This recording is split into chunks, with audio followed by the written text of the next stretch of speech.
Hello, I'm Leo Page at MarineMax at BHMR in beautiful downtown Pensacola, Florida. Today I'm going to show you aboard our all-new 2019 Sea Ray 210 SPX Outboard. First thing you'll see is this vessel has exterior tan hull color, toasted tweed canvas, as well as the Dune Enhanced Appearance Package. As we come around to the stern of the boat, first thing you'll notice is the large swim platform, standard tow post, 4-step boarding ladder. This vessel is powered by a reliable Mercury 4-stroke 150 horsepower outboard engine, large sun pad, as well as a charger.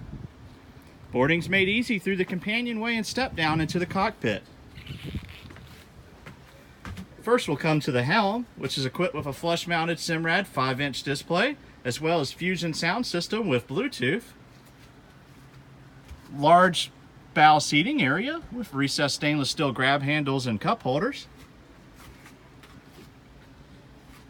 Passenger side storage and glove box, as well as companion and driver helm seats with flip-up bolsters. Wraparound seating in the cockpit with coolers, as well as an LED interior lighting package. Come by MarineMax at BHMR in Pensacola, Florida and ask for Leo Page today to see the Gulf Coast's largest selection of new and pre-owned Sea Ray boats.